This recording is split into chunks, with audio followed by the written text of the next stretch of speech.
ತ್ರೈಲೋಕ್ಯಾಚಾರ್ಯರಾದಂತಹ ಶ್ರೀ ಮಧ್ವರು ಉಡುಪಿಯಲ್ಲಿ 800 ವರ್ಷಗಳ ಹಿಂದೆ ಶ್ರೀ ಕೃಷ್ಣನನ್ನು ಪ್ರತಿಷ್ಠೆಯನ್ನು ಮಾಡಿದರು.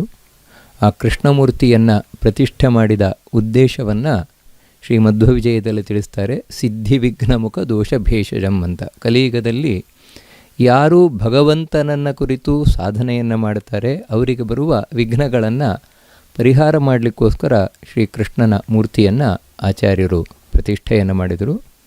ಆ ಕೃಷ್ಣನ ಪೂಜೆಯನ್ನು ಮಾಡಲಿಕ್ಕೋಸ್ಕರ ಆರಾಧನೆಗಾಗಿ 8 ಮಂದಿ ಶಿಷ್ಯರನ್ನು ತಾವು ನೇಮಿಸಿದರು. ಅದೇ ಅಷ್ಟಮಠ ಅಂತ ಪ್ರಸಿದ್ಧವಾಗಿರುವಂಥದ್ದು. ಇವತ್ತು ಅವರಿಗೆ ಬರೀ ಕೃಷ್ಣನ ಪೂಜೆ ಮಾತ್ರ ಅಲ್ಲ, ಅದರೊಟ್ಟಿಗೆ ಆಚಾರ್ಯ ಮಧ್ವರು ಯಾವ ಸಿದ್ಧಾಂತವನ್ನು ಪ್ರತಿಪಾದನೆಯನ್ನು ಮಾಡಿದ್ದಾರೆ ಆ ಸಿದ್ಧಾಂತವನ್ನು ಸಜ್ಜನರಲ್ಲಿ ಪ್ರಚುರಗೊಳಿಸುವಂಥದ್ದು ಕೂಡ ಮುಖ್ಯ ಉದ್ದೇಶವನ್ನಾಗಿ ಆಚಾರ್ಯರು ತಾವು ಅವರಿಗೆ ನಿಯಮನವನ್ನು ಮಾಡಿದರು. ಈ ರೀತಿ 800 ವರ್ಷಗಳ ಕಾಲ ನಡ್ಕೊಂಡು ಬಂದಿದೆ. ಶ್ರೀಕೃಷ್ಣ ಮಠ ಅನ್ನುವಂಥದ್ದು ಎಲ್ಲ ಮಧ್ವ ಸಿದ್ಧಾಂತದ ಅನುಯಾಯಿಗಳಾದ ಮಾಧ್ವರ ಮೂಲ ಶ್ರದ್ಧಾ ಕೇಂದ್ರವಾಗಿದೆ.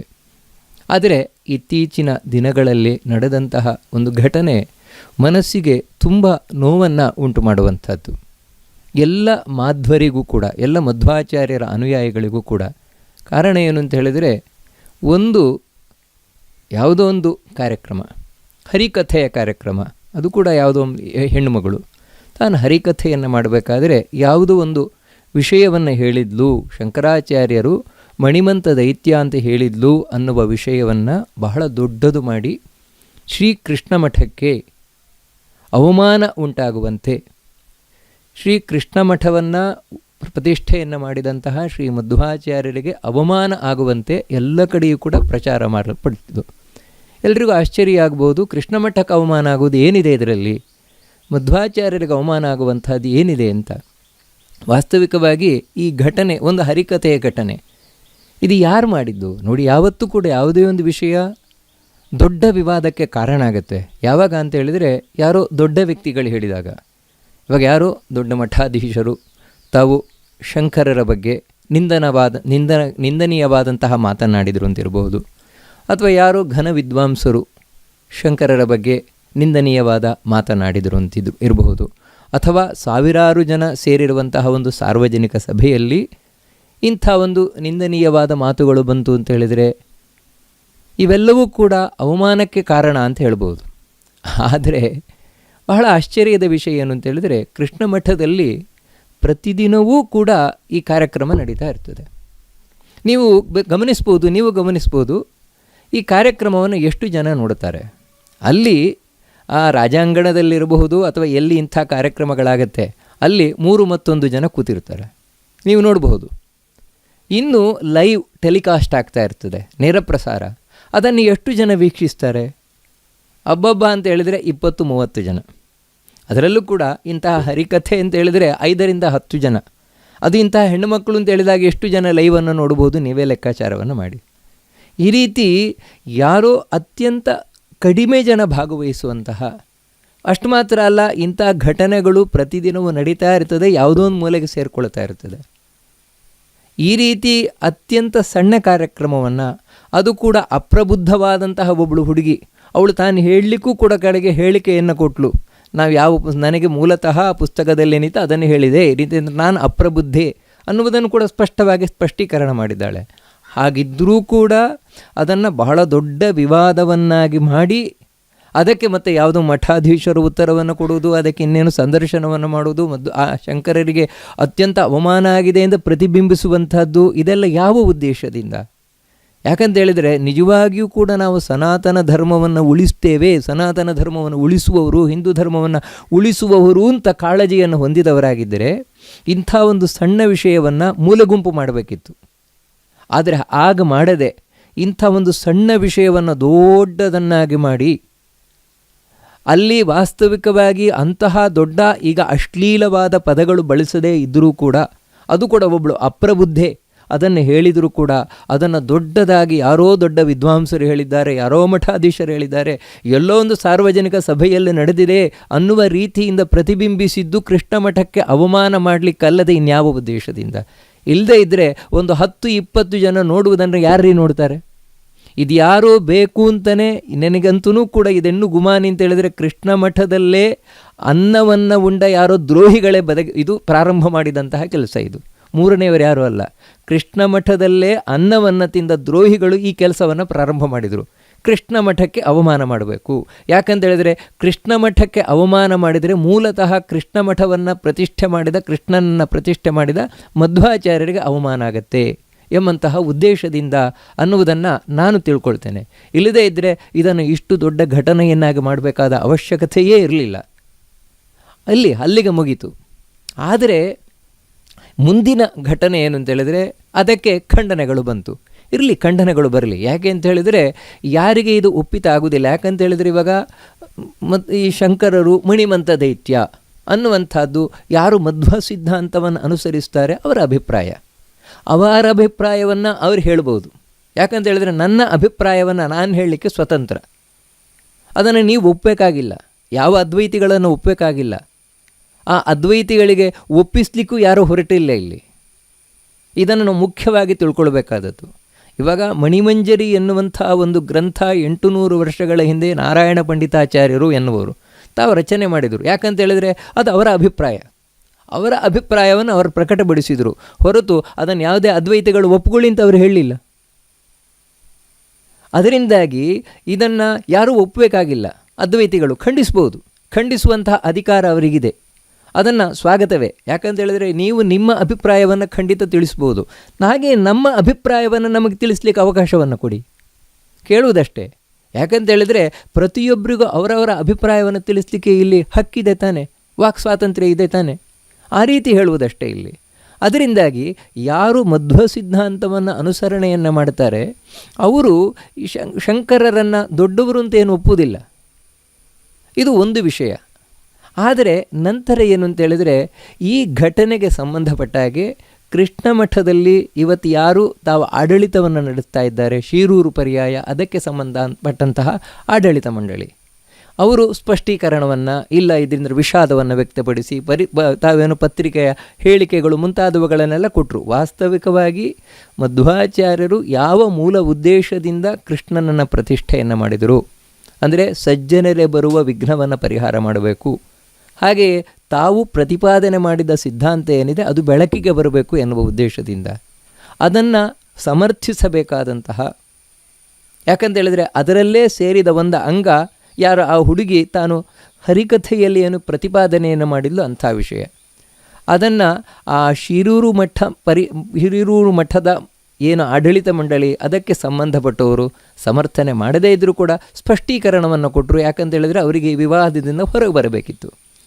ಇರಲಿ, ಅದು ಯಾಕಂತೇಳಿದರೆ ಅದನ್ನು ಸಮರ್ಥನೆ ಮಾಡುವಂತಹ ತಾಕತ್ತು ಅವರಿಗಿಲ್ಲ. ಅದಕ್ಕಾಗಿ ಸ್ಪಷ್ಟೀಕರಣವನ್ನು ಕೊಟ್ಟು ಹೇಗಾದರೂ ಕೈ ತೊಳ್ಕೊಳ್ಳೋಣ ಅಂತ ನೋಡಿದರು. ಆದರೆ ಅದಕ್ಕಿಂತಲೂ ಅತ್ಯಂತ ಬೇಸರವಾದ ವಿಷಯ, ದುಃಖಕರವಾದ ವಿಷಯ ಅಂತ ಹೇಳಿದರೆ ನಂತರದ ಘಟನೆ. ಅದೇನು ಅಂತ ಹೇಳಿದರೆ ಅದೇ ರಾಜಾಂಗಣದಲ್ಲಿ, ಯಾವ ರಾಜಾಂಗಣದಲ್ಲಿ ಒಬ್ಬಳು ಹುಡುಗಿ ತಾನು ಒಂದು ಘಟನೆಯನ್ನು ಉಲ್ಲೇಖ ಮಾಡಿದ್ದಕ್ಕೆ ದೊಡ್ಡ ವಿವಾದ ಆಯಿತು. ಅದೇ ರಾಜಾಂಗಣದಲ್ಲಿ ಮುಂದೆ ಶಂಕರಾಚಾರ್ಯರನ್ನು ಸ್ತುತಿಸುವಂತಹ ಒಂದು ಪದ್ಯ ಹೇಳಲಾಯಿತು.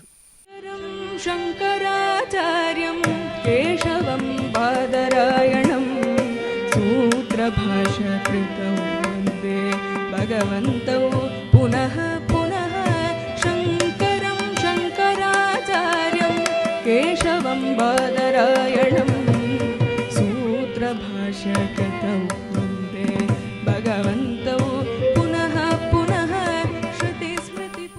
ಇದು ಮಾತ್ರ ಎಲ್ಲ ಮಾಧ್ವರಿಗೆ ನೋವಾಗುವಂತಹ ವಿಷಯ. ಕಾರಣ ಏನು ಅಂತ ಹೇಳಿದರೆ ಈಗ ಅಂತಹ ಒಂದು ಶಂಕರಾಚಾರ್ಯರನ್ನು ಸ್ತುತಿಸುವಂತಹ ಪದ್ಯ ಶಿರೂರು ಮಠದ ಆಡಳಿತ ಮಂಡಳಿಯ ಮುಖ್ಯಸ್ಥರೇನಿದ್ದಾರೆ ಅವರ ಮನೆಯಲ್ಲಿ ನಡೆದಿದ್ದರೆ ಅಥವಾ ಬೇರೆ ಯಾವುದೋ ಒಂದು ಸ್ಥಳದಲ್ಲಿ ನಡೆದಿದ್ದರೆ ಯಾವ ಆಕ್ಷೇಪವೂ ಮಾಡ್ತಾ ಇರಲಿಲ್ಲ. ಯಾಕಂತೇಳಿದ್ರೆ ಅವರೊಬ್ಬರ ಆಚಾರ್ಯರು, ಯಾರಿಗೆ ಅವರ ಬಗ್ಗೆ ಗೌರವ ಭಾವನೆ ಇದೆ ಅವರು ಆ ಸ್ತುತಿಯನ್ನು ಮಾಡುವಂಥದ್ದು ಸಹಜವೇ, ಒಪ್ಪಿತವೇ, ಅದರಲ್ಲೇನಿಲ್ಲ. ಆದರೆ ಕೃಷ್ಣ ಮಠ ಅನ್ನುವಂಥದ್ದು ಮಧ್ವ ಸಿದ್ಧಾಂತಕ್ಕೆ ಮೀಸಲು ಆಗಿರುವಂತಹ ಒಂದು ಸ್ಥಳ. ಯಾಕಂದರೆ ಮಧ್ವಾಚಾರ್ಯರ ಮೂಲ ಆಶಯವೇ ಅದು. ಅಂತಹ ಆ ಮಧ್ವಾಚಾರ್ಯರಿಗೆ ಸಂಬಂಧಪಟ್ಟಂತಹ ಕೃಷ್ಣ ಮಠದಲ್ಲಿ ಮಧ್ವಾಚಾರ್ಯರಿಗೆ ಒಪ್ಪಿಗೆ ಆಗದ ವಿಷಯ ಅದು ನಡೆಯುವಂಥದ್ದು. ಅದೇ ರೀತಿ ಈ ಮಧ್ವ ಪರಂಪರೆಯಲ್ಲಿ ಬಂದ ಮಧ್ವ ಮಠದಲ್ಲಿ ಮತ್ತೊಂದು ಈ ಕೃಷ್ಣ ಮಠದಲ್ಲಿ ದೊಡ್ಡ ಕ್ರಾಂತಿಯನ್ನು ಮಾಡಿದಂತಹ ಶ್ರೀ ವಾದಿರಾಜಗುರು ಸಾರ್ವಭೌಮರು, ಅಥವಾ ಇಡೀ ಮಾಧ್ವ ಪರಂಪರೆಗೆ ಸಮ್ಮತವಲ್ಲದ ವಿಷಯ ನಡೆದಾಗ ತುಂಬ ಬೇಸರ ಆಗುತ್ತೆ. ಅದೇನಂತ ಹೇಳಿದರೆ, ಮಧ್ವಾಚಾರ್ಯರು ಕೂಡ ಶಂಕರಾಚಾರ್ಯರನ್ನು ಜ್ಞಾನಿಗಳು ಅಂತ ಒಪ್ಪಿಲ್ಲ. ಆನಂತರ ಬಂದ ಯಾರೂ ಕೂಡ ಶಂಕರಾಚಾರ್ಯರನ್ನು ಜ್ಞಾನಿಗಳು ಅಂತ ಒಪ್ಪಿಲ್ಲ. ಯಾಕಂತ ಹೇಳಿದ್ರೆ ಅವರು ತಪ್ಪು ಪ್ರತಿಪಾದನೆ ಮಾಡಿದ್ದಾರೆ ಅಂತಲೇ ಹೀಗೆ ಹೇಳ್ಕೊಂಡು ಬಂದವರು. ಅದರಲ್ಲಿ ಎರಡು ಮಾತೇ ಇಲ್ಲ, ಸ್ಪಷ್ಟವಾಗಿ ತಾವು ಅದನ್ನು ಹೇಳ್ಕೊಡಿ. ಯಾಕಂದರೆ ಮಧ್ವಾಚಾರ್ಯರು ಬಂದದ್ದೇ ವಿಶೇಷವಾಗಿ ಅದ್ವೈತವನ್ನು ಖಂಡಿಸಲಿಕ್ಕೆ, ಇದರಲ್ಲಿ ಎರಡು ಮಾತೇ ಇಲ್ಲ. ಯಾಕಂತ ಹೇಳಿದ್ರೆ ಅವರಿಗೆ ಅದನ್ನು ಒಪ್ಪಲಿಲ್ಲ, ನನಗಿದು ಒಪ್ಪಿತಾಗಲಿಲ್ಲ, ಅದಕ್ಕೋಸ್ಕರ ನಾನು ಅದಕ್ಕೆ ವಿರುದ್ಧವಾಗಿ ಹೇಳ್ತೇನೆ ಅಂತ ಅವರು ಹೇಳ್ತಾರೆ. ಯಾಕಂದರೆ ಎಲ್ರಿಗೂ ಅವರವರ ಅಭಿಪ್ರಾಯವನ್ನು ಹೇಳಲಿಕ್ಕೆ ಅಲ್ಲಿ ಇದೆ ತಾನೇ, ಅವಕಾಶ ಇದೆ ತಾನೇ, ಅದನ್ನು ಒಪ್ಪಿಕೊಳ್ಳೇಬೇಕಾದ. ಯಾಕಂದರೆ ಶಂಕರಾಚಾರ್ಯರು ಕೂಡ ಅದನ್ನೇ ಮಾಡಿದ್ದಾರೆ. ಶಂಕರಾಚಾರ್ಯರು ಕೂಡ ತಮಗಿಂತ ಹಿಂದೆ ಇದ್ದಂತಹ ಶಾಸ್ತ್ರಗಳೇನಿದೆ ಅದನ್ನು ಖಂಡನೆ ಮಾಡಿಯೇ ತಾವು ತಾನೇ ಅದ್ವೈತ ಸಿದ್ಧಾಂತವನ್ನು ಪ್ರತಿಪಾದನೆ ಮಾಡಿದ್ದು. ಇದು ಇದ್ದದ್ದೇ, ಎಲ್ಲ ಕಡೆಯೂ ಇದ್ದದ್ದೇ ಇದು. ಆದರೆ ಆ ಮಧ್ವಾಚಾರ್ಯರ ಆಶಯಕ್ಕೆ ವಿರುದ್ಧವಾಗಿ, ಯಾಕಂದರೆ ಅವರು ಶಂಕರಾಚಾರ್ಯರ ಗುರುಗಳಂತೂ ಒಪ್ಪಲಿಲ್ಲ, ಜ್ಞಾನಿಗಳಂತೂ ಒಪ್ಪಲಿಲ್ಲ, ವಾದಿರಾಜರು ಒಪ್ಪಲಿಲ್ಲ. ನಂತರ ಮಾಧ್ವ ಪರಂಪರೆಯಲ್ಲಿ ಬಂದ ಯಾರ ಜ್ಞಾನಿಗಳು ಅಂತ ನಾವು ಒಪ್ತೇವೆ, ಯಾರ್ಯಾರನ್ನು ಟೀಕಾಕೃತ್ಪಾದರಿರಬಹುದು, ವ್ಯಾಸರಾಜರಿರಬಹುದು, ಮಂತ್ರಾಲಯ ಪ್ರಭುಗಳಾದ ರಾಘವೇಂದ್ರ ಸ್ವಾಮಿಗಳಿರಬಹುದು, ಇವರು ಯಾರೂ ಕೂಡ ಒಪ್ಪಲಿಲ್ಲ. ಅಂತಹ ಶಂಕರಾಚಾರ್ಯರನ್ನು ಕುರಿತಾದ ಸ್ತುತಿಯನ್ನು ಯಾವುದು ಮಾಧ್ವರ ಶ್ರದ್ಧಾ ಕೇಂದ್ರವಾಗಿದೆಯೋ, ಮೂಲ ಕೇಂದ್ರವಾಗಿದೆಯೋ ಅಂತಹ ಉಡುಪಿಯಲ್ಲಿ ಅದು ಉದ್ದೇಶಪೂರ್ವಕವಾಗಿ ಹೇಳಿಸಿದ್ದು. ಅಂದರೆ ಹರಿಕಥೆಯಲ್ಲಿ ಆ ಹುಡುಗಿ ಹೇಳಿದ್ದು ಅದು ಗೊತ್ತಿಲ್ಲದೆ ಅವಳಿಗೆ, ಈ ರೀತಿಯೆಲ್ಲ ವಿವಾದ ಆಗತ್ತೆ ಅಂತ ಗೊತ್ತಿಲ್ಲದೆ ಹೇಳಿದ್ದವಳು. ಆದರೆ ಇದು ಮಾತ್ರ ಶಂಕರಾಚಾರ್ಯರನ್ನು ಕುರಿತು ನಡೆದಂತಹ ಸ್ತುತಿ ಏನಿದೆ ಇದು ಉದ್ದೇಶಪೂರ್ವಕವಾಗಿ, ಇದು ಮಾತ್ರ ಶಿರೂರು ಪರ್ಯಾಯ ಮಧ್ವಾಚಾರ್ಯರ ಆಶಯಕ್ಕೆ, ಮಧ್ವಾಚಾರ್ಯರ ಪರಂಪರೆಗೆ ಮಾಡಿದಂತಹ ಘೋರ ಅವಮಾನ ಅಂತ ನಾನು ತಿಳ್ಕೊಳ್ತೇನೆ. ಯಾಕಂತ ಹೇಳಿದರೆ ಯಾವ ಮಾಧ್ವರು ಕೂಡ ಇದನ್ನು ಒಪ್ಪಲಿಕ್ಕೆ ತಯಾರಿಲ್ಲ. ಇನ್ಯಾರು ಅಂತ ಹೇಳಿದರೆ, ಯಾರು ಈ ಮಧ್ವ ಸಿದ್ಧಾಂತದ ಬಗ್ಗೆ ಒಲವಿಲ್ಲ ಅಂಥವರು ಮಾತ್ರ ಇದನ್ನು ಸಮರ್ಥನೆಯನ್ನು ಮಾಡ್ಕೊಳ್ಬಹುದಷ್ಟೇ. ಅಷ್ಟು ಮಾತ್ರ ಅಲ್ಲ, ಇನ್ನೂ ಒಂದು ವಿಷಯವನ್ನು ನಾನು ಇದರ ಬಗ್ಗೆ ಹೇಳಲೇಬೇಕು. ಏನು ಅಂತ ಹೇಳಿದರೆ, ಈ ಘಟನೆ ಕೃಷ್ಣನಿಗಾಗಲಿ, ಇನ್ನು ಉಡುಪಿಯಲ್ಲಿ ಅತ್ಯಂತ ಕಾರಣೀಕ ಅಂತ ಪರಿಗಣಿಸಲ್ಪಡುವಂತಹ ಮುಖ್ಯ ಪ್ರಾಣನಿಗಾಗಲಿ ಯಾವತ್ತೂ ಸಮ್ಮತವಾದದ್ದಲ್ಲ. ಅದರಿಂದಾಗಿಯೇ ನಾನು ಇದನ್ನು ಸ್ಪಷ್ಟವಾಗಿ ಖಂಡಿಸ್ತಾ ಇದ್ದೇನೆ. ಶಿರೂರು ಪರ್ಯಾಯ ಮಾಡಿದಂತಹ ದೊಡ್ಡ ತಪ್ಪಿನ ಕೆಲಸ ಇದು ಅಂತ. ಅಷ್ಟು ಮಾತ್ರ ಅಲ್ಲ, ಇದಕ್ಕೆ ತಕ್ಕ ಶಾಸ್ತಿ ಆಗತ್ತೆ ಅಂತ ಅದನ್ನು ಕೂಡ ಹೇಳ್ತೇನೆ. ಯಾಕೆಂತ ಹೇಳಿದರೆ, ಕೃಷ್ಣ ಆಗಲಿ, ಮುಖ್ಯ ಪ್ರಾಣ ಆಗಲಿ ಸುಮ್ಮನೆ ಪ್ರತಿಮೆ ಅಲ್ಲ, ಅದು ಅದರ ಹಿಂದೆ ಶಕ್ತಿ ಇದೆ.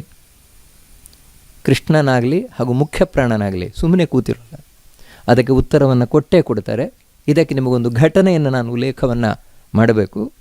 ಹಿಂದೆ ಪ್ರಾತಸ್ಮರಣೀಯರಾದಂತಹ ವಿಶ್ವೇಶತೀರ್ಥ ಶ್ರೀಪಾದರು, ಪೇಜಾವರ ಶ್ರೀಪಾದರು ಎಷ್ಟೆಲ್ಲ ಕೆಲಸವನ್ನು ಮಾಡಿದ್ದಾರೆ.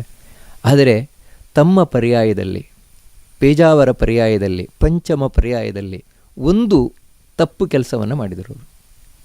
ಅದೇ ಯಾರು ಇಸ್ಲಾಂ ಮತದ ಅನುಯಾಯಿಗಳಿದ್ದಾರೆ ಅವರಿಗೆ ಇಫ್ತಾರ್ ಕೂಟವನ್ನು ಕೃಷ್ಣ ಮಠದಲ್ಲಿ ನಡೆಸಿದ್ದು, ಕೃಷ್ಣ ಮಠದ ರಾಜಾಂಗಣದಲ್ಲಿ ಇಫ್ತಾರ್ ಕೂಟವನ್ನು ನಡೆಸಿದ್ದು. ಅಷ್ಟು ಮಾತ್ರ ಅಲ್ಲ, ಅವರಿಗೆ ಪ್ರಾರ್ಥನೆಯನ್ನು ಸಲ್ಲಿಸಲಿಕ್ಕೆ ಯಾರು ಇಸ್ಲಾಂ ಮತದ ಅನುಯಾಯಿಗಳಿದ್ದಾರೆ ಅವರಿಗೆ ಕೃಷ್ಣ ಮಠದ ರಾಜಾಂಗಣದಲ್ಲಿ ಅಥವಾ ಕೃಷ್ಣ ಮಠದ ಆವರಣದಲ್ಲಿ ಪ್ರಾರ್ಥನೆಯನ್ನು ಸಲ್ಲಿಸಲಿಕ್ಕೆ ಅವಕಾಶ ಕಲ್ಪಿಸಿಕೊಟ್ಟದ್ದು. ವಾಸ್ತವಿಕವಾಗಿ ಆಗ ಯಾರೂ ಸಮಾಜದವರು ಇದನ್ನು ಒಪ್ಪಲಿಲ್ಲ, ಖಂಡಿಸಿದರು. ಆದರೆ ಪೇಜಾವರ ಶ್ರೀಗಳು ಮಾತ್ರ ಅದನ್ನು ಸಮರ್ಥನೆಯನ್ನು ಮಾಡಿಕೊಂಡ್ರು, ಇಲ್ಲ ಅದು ಮಾಡಿದ್ದು ಸರಿಯೇ ಅಂತ. ಆದರೆ ಮೌನವಾಗಿ ಕೃಷ್ಣ ಮುಖ್ಯ ಪ್ರಾಣರಿದ್ದರು, ಅವಾಗೇನೂ ಉತ್ತರವನ್ನು ಕೊಡಲಿಲ್ಲ. ಆದರೆ ಒಂದು ಘಟನೆಯನ್ನು ನಾನು ನಿಮಗೆ ಹೇಳ್ಬೋದು, ನೀವು ಬೇಕಿದ್ದರೆ ಅದನ್ನು ಗಮನಿಸಿ ನೋಡಿ. ಅಲ್ಲಿಯವರೆಗೆ ಪೇಜಾವರ ಶ್ರೀಗಳ ಆರೋಗ್ಯ ಚೆನ್ನಾಗಿತ್ತು, ಆ ನಂತರ ಏರುಪೇರಾಗಲಿ ಶುರುವಾಯಿತು. ಯಾವಾಗ ಈ ಇಫ್ತಾರ್ ಕೂಟ ನಡೆಯಿತು ಆ ನಂತರ ಇದನ್ನು ನೀವು ಬೇಕಿದ್ದರೆ ಗಮನಿಸಿ, ಅವರ ಆರೋಗ್ಯದಲ್ಲಿ ಏರುಪೇರಾಗಲಿ ಶುರುವಾಯಿತು. ಅವರಿಗೆ ಆಪ್ರೇಷನ್ ಆಯಿತು, 2-3 ಆಪ್ರೇಷನ್ಗಳಾಯಿತು. ಈ ರೀತಿ ದಿನದಿಂದ ದಿನಕ್ಕೆ ಆರೋಗ್ಯ ಕುಸಿತಾನೇ ಬಂತವರದ್ದು. ಯಾಕಂತೇಳಿದರೆ ಕೃಷ್ಣ ಮುಖ್ಯ ಪ್ರಾಣರು ಸುಮ್ಮನೆ ಕೂತಿರ್ತಾರೆ, ಅದೊಂದು ಪ್ರತಿಮೆ ಅಂತ ನಾಸ್ತಿಕತನದಿಂದ ನಮಗೆ ಬೇಕಾದ ಹಾಗೆ ನಾವು ವರ್ತಿಸ್ತೇವೆ. ಯಾಕಂದರೆ 2 ವರ್ಷ ಏಕಚಕ್ರಾಧಿಪತ್ಯ, ನಾನು ಏನು ಮಾಡಿದರೂ ಸರಿ ಅಂತ ಆ ಕೃಷ್ಣ ಮಠದ ಮೂಲ ಉದ್ದೇಶ ಏನಿದೆ, ಆ ಮೂಲ ಉದ್ದೇಶಕ್ಕೆ ಧಕ್ಕೆ ಉಂಟು ಮಾಡುವಂತಹ ಕಾರ್ಯಕ್ರಮಗಳನ್ನು ನಾವು ಉಂಟು ಮಾಡಿದರೆ ಅಥವಾ ಅದನ್ನು ಮಾಡಿದರೆ ಖಂಡಿತವಾಗಿಯೂ ಕೂಡ ಮುಖ್ಯ ಪ್ರಾಣ ಹಾಗೂ ಕೃಷ್ಣ ಇದಕ್ಕೆ ಉತ್ತರವನ್ನು ಕೊಟ್ಟೇ ಕೊಡ್ತಾರೆ ಅನ್ನುವಂತಹ ಆಶಯವನ್ನು ನಾನು ವ್ಯಕ್ತವನ್ನು ಪಡಿಸ್ತಾ, ಇನ್ನೊಮ್ಮೆ ಇಂತಹ ಘಟನೆ ಮರುಕಳಿಸದಿರಲಿ ಅನ್ನುವ ಒಂದು ಮನವಿಯೊಂದಿಗೆ, ಪ್ರಾರ್ಥನೆಯೊಂದಿಗೆ, ಆಶಯದೊಂದಿಗೆ ನನ್ನ ಮಾತನ್ನು ಆ ಮಧ್ವಾಂತರ್ಗತ ಭಗವಂತನಿಗೆ ಅರ್ಪಣೆಯನ್ನು ಮಾಡ್ತಾ ಇದ್ದೇನೆ. ಶ್ರೀಕೃಷ್ಣ ಅರ್ಪಣಮಸ್ತು.